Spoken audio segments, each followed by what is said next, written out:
Hello everyone, welcome to Legal Law. So after completing maths and English revision series, अब आज से हम GS का शुरू करेंगे. ठीक है. जितने भी पार्ट में वीडियोस आएगी वो मैटर नहीं करता है, पर आपके एग्जाम से पहले आपकी रिवीजन हो जाए वो मैटर करता है. ठीक है. तो जीएस में जो भी मेरे अकॉर्डिंग इंपॉर्टेंट मुझे लग रहा है कि आपको वो चीज़ पढ़नी चाहिए, तो हम उसे स्टार्ट कर रहे हैं. अभी ये वीडियो पॉलिटी पे बेस है. ठीक है. ऐसे ही हम हिस्ट्री और जो इम्पोर्टेंट टॉपिक्स रहेंगे उनको भी रिवाइज कर लेंगे. ठीक है.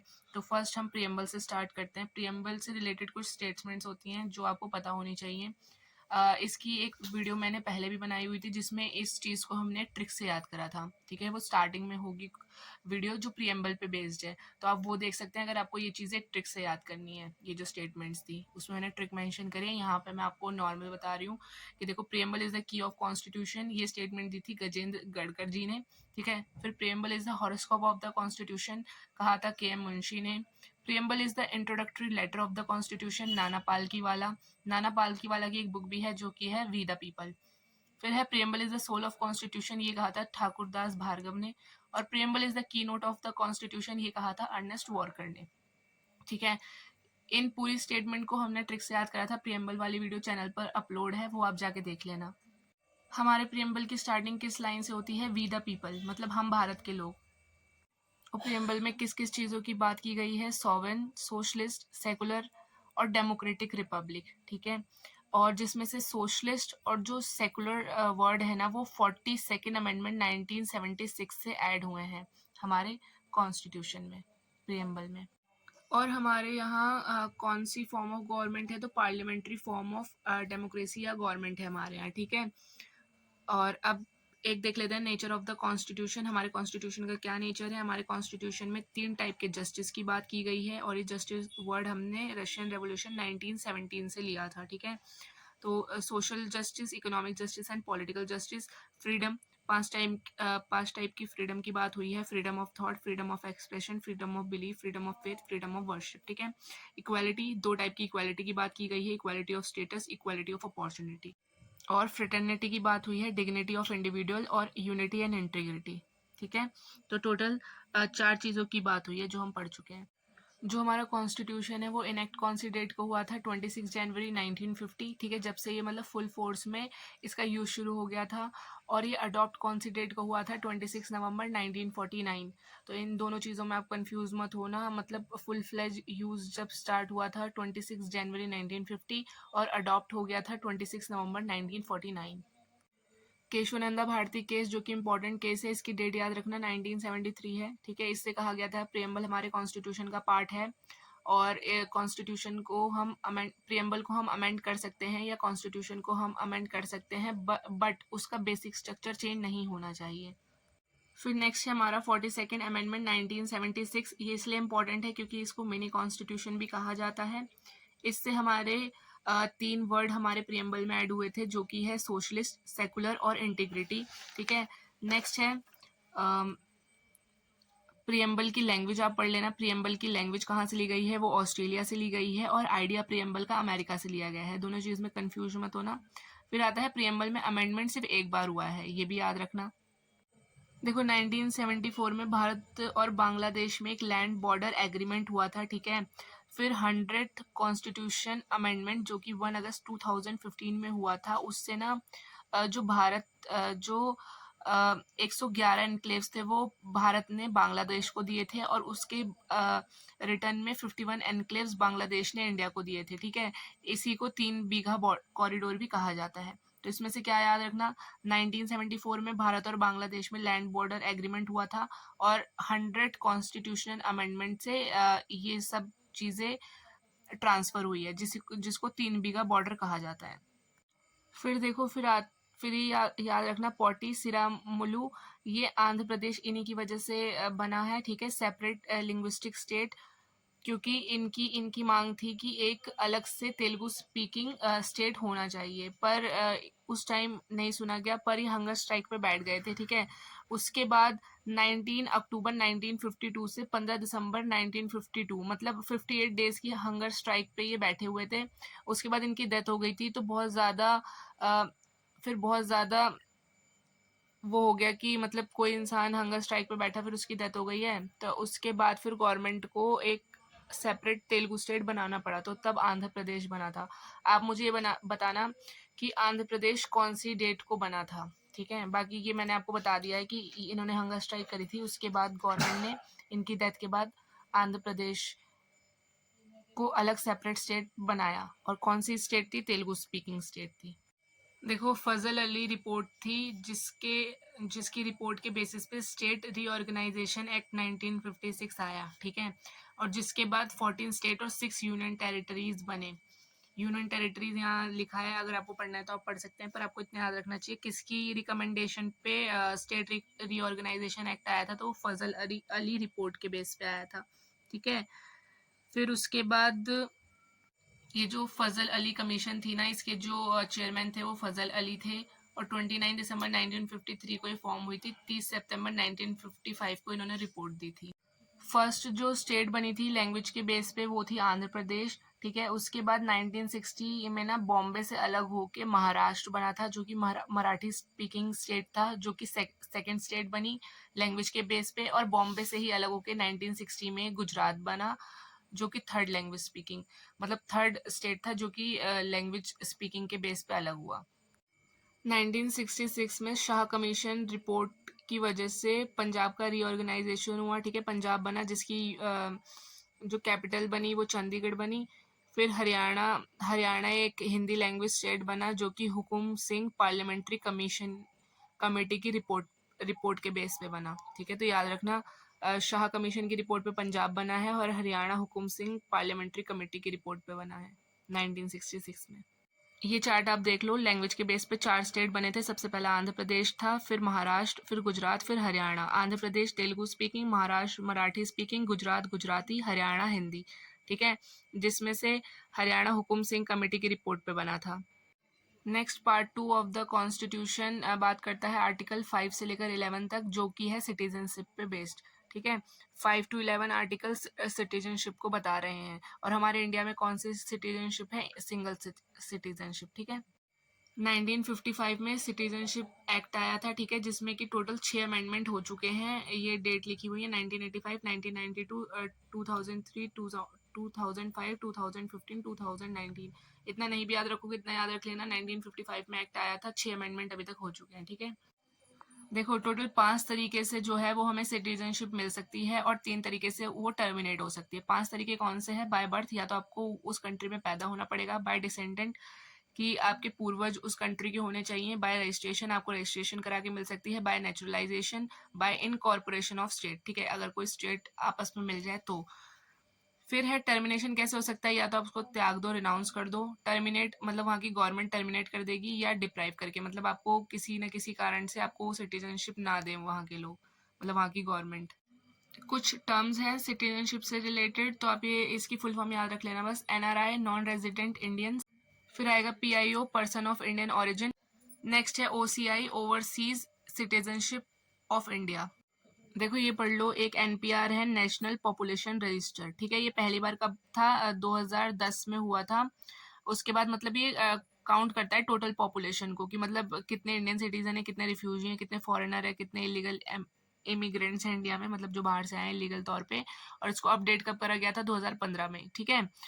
उसके बाद मतलब इसका क्या मतलब है? ये तो ऐसी एडिशनल इन्फॉर्मेशन है, जो 6 महीने से रह रहे हो या अगले 6 महीने या रहना चाहें, ऐसा। बस आपको क्या याद रखना है, NPR का मतलब क्या है? National population register. ये काउंट करता है टोटल पॉपुलेशन, कि इंडिया में कितने लोग हैं। ये सिर्फ इंडियन को काउंट नहीं करता है, इंडियन को भी काउंट करता है, रिफ्यूजी को भी करता है, फॉरेनर को भी करता है, इलीगल इमिग्रेंट्स को भी करता है, ठीक है। पहली बार 2010, अपडेट हुआ 2015। फिर है NRC, जो कि है नेशनल रजिस्टर ऑफ सिटीजन्स। फिर आते हैं हम part 3 of the Indian constitution, जो कि बात करता है फंडामेंटल राइट्स पे। आर्टिकल 12 से 35 फंडामेंटल राइट्स को डील करते हैं। हमने फंडामेंटल राइट्स का कॉन्सेप्ट USA से लिया है, ठीक है। देखो, ह्यूमन राइट्स याद रखना, एक था यूनाइटेड नेशन ऑर्गेनाइजेशन ने डिक्लेरेशन ऑफ ह्यूमन राइट्स का पास करा था 10 दिसंबर 1948 को, ठीक है। ये डेट इंपॉर्टेंट है, काफ़ी एग्जाम्स में पूछ ली जाती है, तो आप याद रख लेना कि डिक्लेरेशन ऑफ ह्यूमन राइट्स कहाँ हुआ था। यूनाइटेड नेशन ऑर्गेनाइजेशन ने 10 दिसंबर 1948 को करा था। कुछ इंपॉर्टेंट डेट्स: 15 जून 1215 मैग्ना कार्टा, पहली बार ब्रिटेन की पॉपुलेशन को फंडामेंटल राइट दिया था किंग जॉन ने, ठीक है। तो मैग्ना कार्टा की डेट याद रख लेना, किससे रिलेटेड है, ब्रिटेन की पॉपुलेशन से रिलेटेड है। और फिर 1789 फ्रेंच रेवोल्यूशन की डेट है। 1791 यूएसए में बिल ऑफ राइट्स, ठीक है। 1787 Philadelphia conference to make US constitution. तो यूएस कॉन्स्टिट्यूशन को बनाने के लिए कौन सी कॉन्फ्रेंस हुई थी, ये देख लेना आप, डेट अगर याद रख सको तो रख लेना। और फिर 1789 में यूएस का कॉन्स्टिट्यूशन एनफोर्स हुआ था, ठीक है। इसमें से यूएस कॉन्स्टिट्यूशन की डेट याद रख लेना, फ्रेंच रेवोल्यूशन की डेट याद रख लेना, और मैग्ना कार्टा जो मैंने बताया वो पढ़ लेना, ठीक है। देखो फंडामेंटल राइट्स की डिमांड कहाँ से ओरिजिनेट हुई थी। 1895 में बाल गंगाधर तिलक ने ना स्वराज बिल प्रपोज किया था, तो वहाँ से ये डिमांड उठी थी फंडामेंटल राइट की। और एक याद रखना, 1928 में नेहरू रिपोर्ट आई थी। और नेहरू से आपके माइंड में जवाहरलाल नेहरू आया होगा तो नहीं है, ये वाली जो रिपोर्ट थी ना वो उनके जो फादर थे मोतीलाल नेहरू, उन्होंने प्रपोज की थी, ठीक है। देखो आर्टिकल 15, 16, 19, 29 और 30 में जो फंडामेंटल राइट्स की बात हो रही है ना वो सिर्फ इंडियन पे अप्लाई होते हैं, ये पढ़ लेना। टोटल हमारे कुछ 6 फंडामेंटल राइट होते हैं, जैसे कि राइट टू इक्वालिटी जो कि आर्टिकल 14 से 18 तक है, राइट टू फ्रीडम जो कि 19 से 22 तक है, राइट अगेंस्ट एक्सप्लॉयटेशन जो 23 से 24 तक है, right to freedom of religion 25 से 28, कल्चरल एंड एजुकेशनल राइट 29 से 30, right to constitutional remedy article 32, ठीक है। इसके बेस पे आप सुप्रीम कोर्ट पे जा सकते हो अगर आपके फंडामेंटल राइट का वायलेशन होता है। और फिर सुप्रीम कोर्ट आपको 5 रिट्स होती हैं, उससे आपकी हेल्प कर सकता है। वो 5 रिट्स को भी अभी हम पढ़ते हैं, देखते हैं कि क्या है उसमें। देखो आर्टिकल 32 5 रिट्स सुप्रीम कोर्ट के पास होती हैं, habeas corpus, certiorari, prohibition, mandamus, quo warranto, ठीक है। इन रिट्स को आप इनके नाम याद रखना और क्या है इसका मतलब ये भी मैं आपको बताती हूँ। हैबियस कॉर्पस ये है कि इस रिट से ना आपके पास राइट है कि आप 24 आवर्स के अंदर अंदर आपको मजिस्ट्रेट के सामने पुलिस प्रेजेंट करे, ठीक है। आपको मतलब ज़बरदस्ती 24 घंटे से ज़्यादा आपको वो लॉकअप में नहीं रख सकती, मतलब 24 घंटे के अंदर आपके पास राइट है, अगर वो नहीं कर रही तो आप इस रिट को इशू करवा सकते हो। फिर है सर्टिड्योरी, ये है ट्रांसफर टू अपर कोर्ट, मतलब आपका जो कोई केस है आप उसको किसी अपर कोर्ट में ट्रांसफर करा सकते हो। फिर है प्रोहिबिशन, मतलब कि किसी काम को करने से रोक देती है, मतलब लोअर कोर्ट जजमेंट को रोक देना, है ना। सुप्रीम कोर्ट के पास ये पावर है, वो इस रिट के यूज से रोक सकती है। फिर मैंडेमस, मतलब सुप्रीम कोर्ट कुछ ऑर्डर कर सकती है, इसका मतलब है वी ऑर्डर्ड। क्यू वारंटो है व्हाट इज द अथॉरिटी, मतलब कोई ऑफिसर है, वो कोई काम कर रहा है तो सुप्रीम कोर्ट से पूछ सकती है कि मतलब किस अथॉरिटी से आप ये काम कर रहे हो। देखो आर्टिकल 13 किसकी बात करता है, any law that violates fundamental right become void, मतलब कोई भी ऐसा लॉ बनेगा जो फंडामेंटल राइट को वॉयलेट कर रहा होगा ना, उसको उल्लंघन कर रहा होगा तो उसको वॉइड डिक्लेयर कर दिया जाएगा। हमने डिस्कस किया था आर्टिकल 14 से 18 राइट टू इक्वालिटी की बात कर रहा है, तो आर्टिकल 14 ना 2 टाइप की इक्वालिटी की बात कर रहा है, इक्वालिटी बिफोर लॉ और इक्वल प्रोटेक्शन बाय लॉ, जिसमें से इक्वालिटी बिफोर लॉ हमने ब्रिटेन से लिया है कॉन्सेप्ट, और इक्वल प्रोटेक्शन बाय लॉ हमने यूएसए से लिया है, ठीक है। इसको आप याद रखना। यहाँ से देख लो कि किसको कितना परसेंट रिजर्वेशन है। यू आर मतलब अनरिजर्व कैटेगरी के लिए 50.5% का रिजर्वेशन है। OBC other backward classes 27% reservation, जिसमें कि क्रीमी लेयर और नॉन क्रीमी लेयर होता है, ठीक है। और नॉन क्रीमी लेयर क्या होता है, जिनकी 8 लाख से ऊपर की इनकम होती है। एससी मतलब शेड्यूल कास्ट, जिनको 15% रिजर्वेशन है। शेड्यूल ट्राइब, जिनको 7.5% रिजर्वेशन। देखो 103 कॉन्स्टिट्यूशनल अमेंडमेंट 2019 से ईडब्ल्यूएस का 10% रिजर्वेशन उनको दिया गया था, ठीक है। तो ये अमेंडमेंट याद रखना, कॉन्स्टिट्यूशनल अमेंडमेंट 103 2019, इससे ईडब्ल्यूएस कैटेगरी को, इकोनॉमिकली वीकर सेक्शन को 10% रिजर्वेशन दिया गया था। और आर्टिकल 32 को ही, जो कि राइट टू कॉन्स्टिट्यूशनल रेमेडीज है, उसको बी आर अम्बेडकर ने heart and soul of constitution भी कहा है। नेक्स्ट आता है हमारा पार्ट 4 इंडियन कॉन्स्टिट्यूशन का, जिसमें directive principle of state policy की बात की गई है, और ये आर्टिकल 36 से 51 तक है हमारे कॉन्स्टिट्यूशन में। और ये हमने कहाँ से लिया है, इरिश कॉन्स्टिट्यूशन से, ठीक है। इरिश कॉन्स्टिट्यूशन में भी उनके आर्टिकल 45 से ही लिया गया है। ये इससे कुछ रिलेटेड स्टेटमेंट है। बी आर अम्बेडकर ने इसको कहा है कि directive principle of state policy एक यूनिक फीचर है इंडियन कॉन्स्टिट्यूशन का, और इसको soul of constitution Granville Austin ने कहा है, ठीक है। ट्रू डस्टबिन या ट्रैश कैन, इसको टी कृष्णमाचारी ने कहा है। और ये पॉजिटिव इन नेचर है और नेगेटिव इन नेचर क्या था, वो फंडामेंटल राइट्स हैं, ठीक है। और जैसे कि फंडामेंटल राइट्स एनफोर्सेबल थे, मतलब अगर उनका वायलेशन होता है तो हम कोर्ट में जाके उनको एनफोर्स करा सकते हैं, ऐसे ही डीपीएसपी वो एनफोर्सेबल नहीं है, ठीक है। और ये हमारे स्टेट के वेलफेयर के लिए इस्टेब्लिश हुए थे। आर्टिकल 39 क्लॉज ए याद रख लेना, equal and free legal aid, ठीक है, कि मतलब जो लोग अफोर्ड नहीं कर सकते लीगल एड तो उनको इक्वल और फ्री लीगल एड का जो प्रोविजन है वो आर्टिकल 39 क्लॉज ए में दिया गया है। और ये कौन सा अमेंडमेंट से था ये भी लिखा हुआ है। 2 अक्टूबर 1959 में राजस्थान के नागौर जिले में ना फर्स्ट विलेज पंचायत बनी थी, ये भी इंपॉर्टेंट है, ये भी याद रख लेना। Article 44 talk about uniform civil code, ये भी एक डीपीएसपी है। आर्टिकल 45 में है कि 0 से 6 साल के बच्चों को अर्ली चाइल्डहुड केयर और एजुकेशन मिलेगी। और 6 से 14 साल के बारे में कहाँ लिखा गया है, कौन से आर्टिकल में, वो आप कमेंट्स में बताना, ठीक है। 0 से 6 वाला तो आर्टिकल 45 में है जो कि एक डीपीएसपी है। Article 51 international peace and security की बात कर रहा है। देखो ये कुछ इंपॉर्टेंट कॉन्स्टिट्यूशनल अमेंडमेंट्स है, इसमें से आपको सारे पढ़ने की ज़रूरत नहीं है। आप 42nd अमेंडमेंट याद रखना जिसमें इंडियन कॉन्स्टिट्यूशन को मिनी कॉन्स्टिट्यूशन, मतलब 42nd अमेंडमेंट से 42nd अमेंडमेंट को मिनी कॉन्स्टिट्यूशन कहा गया है, ठीक है। फिर आता है 52nd अमेंडमेंट जो कि एंटी डिफेक्शन लॉ की बात करता है। फिर आता है हमारा 73rd अमेंडमेंट जिससे कि पंचायत के बारे में बात हुई है, ठीक है, पंचायत इस्टेब्लिश हुई है। 74th अमेंडमेंट से म्यूनिसिपैलिटीज़ है ना, ठीक है, जो मतलब शहरों में नगर पालिकाएँ होती है ना, वो इस्टेब्लिश हुई हैं। 61st अमेंडमेंट इंपॉर्टेंट है, वोटिंग की एज को 21 साल से 18 साल के लिए रिड्यूस कर दिया। फिर अभी हम बात कर रहे थे आर्टिकल 45 की, जहाँ पे 0 से 6 साल के बच्चों को फ्री एजुकेशन थी, यहाँ पे 86th अमेंडमेंट से आर्टिकल 21A ऐड हुआ जिसमें कि 6 से 14 साल के बच्चों के लिए स्कूल एजुकेशन फ्री की बात हुई है। फिर आता है हमारा आर्टिकल अमेंडमेंट 103 जिसमें कि 10% रिजर्वेशन ईडब्ल्यूएस सेक्शन को दिया गया है। 105th अमेंडमेंट से रिजर्वेशन फॉर बैकवर्ड क्लासेस, ठीक है। और 101 का जो अमेंडमेंट है ये भी इम्पोर्टेंट है क्योंकि इससे हमारा जीएसटी इम्प्लीमेंट हुआ था। फिर हम बात करते हैं हमारी फंडामेंटल ड्यूटीज़ जिनकी बात हमारे part 4A of the Indian constitution में की गई है और आर्टिकल 51 क्लॉज ए से रिलेटेड है, ठीक है।